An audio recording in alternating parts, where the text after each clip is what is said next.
ৰাজ্য চৰকাৰৰ ৰন্ধন কৰ্মী, আশা লগতে অংগনবাড়ী কৰ্মীসকলৰ বাবে এইবাৰ ডাঙৰ খবৰ আহিছে। এইবাৰ লোৱা হৈছে ডাঙৰ সিদ্ধান্ত। আশা অংগনবাড়ী ৰন্ধন কৰ্মীৰ দৰমহা লগতে কেইবাটাও দাবীক লৈ এইবাৰ গুৰুত্বপূৰ্ণ সিদ্ধান্ত লোৱা হৈছে। উল্লেখযোগ্য যে 9 জুলাইত সন্মিলিতভাৱে সমগ্ৰ দেশতে ধৰ্মঘট কাৰ্যসূচী চলিব আৰু ইয়াৰ অংশস্বৰূপে ৰাজ্য চৰকাৰ এইসকল কৰ্মচাৰীও ইয়াত অংশগ্ৰহণ কৰিব। কেন্দ্ৰীয় ট্ৰেড ইউনিয়নৰ সংযুক্ত কিষাণ মৰ্চা কৰ্মচাৰী যৌথ মঞ্চৰ আহ্বান, কেন্দ্ৰীয় চৰকাৰৰ শ্ৰম বিৰোধী নীতিৰ বিৰুদ্ধে অহা 9 জুলাইত দেশজুৰি সাধাৰণ ধৰ্মঘটৰ আহ্বান জনাইছে কেন্দ্ৰীয় ট্ৰেড ইউনিয়ন, কৰ্মচাৰী ফেডাৰেশ্যন আৰু কৃষক সংগঠনসমূহে। অসমতো উক্ত সংগঠনসমূহৰ যৌথ মঞ্চই আহ্বান জনোৱা এই সাধাৰণ ধৰ্মঘট সফল কৰি তুলিবলৈ সৰ্বস্তৰ ৰাইজক অনুৰোধ জনাইছে সংগঠনকেইটাৰ নেতৃবৃন্দই।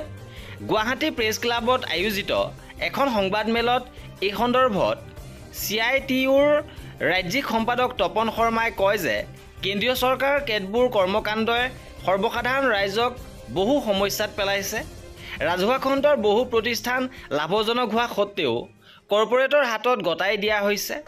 কৰ্মচাৰী তথা ৰাইজে প্ৰবল প্ৰতিবাদ কৰাৰ পাছতো চৰকাৰে ব্যৱস্থা গ্ৰহণ নকৰি কেৱল কৰ্পৰেট খণ্ডৰ হাততহে তুলি দিছে। একেদৰে নিৰ্মাণ, তৈল, বীমা, বেংক আদি সকলো ক্ষেত্ৰতে চৰকাৰে ৰাইজৰ প্ৰতিবাদক আওকাণ কৰি কেৱল নিজৰ স্বাৰ্থহে পূৰণ কৰিছে।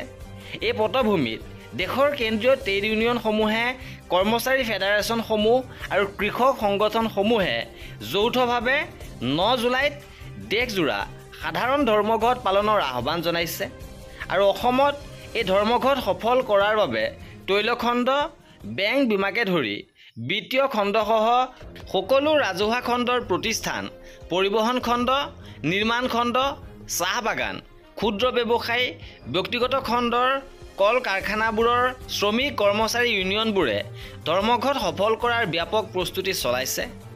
একেদৰে অংগনবাড়ী কৰ্মী, সহায়িকা, আশা কৰ্মী, ৰন্ধন কৰ্মচাৰীসকলেও নিজৰ সেৱাৰ পৰা বিৰত থাকি 9 জুলাই তাৰিখে সমগ্ৰ ৰাজ্যতে বিক্ষোভ কাৰ্যসূচী সংগঠিত কৰিব।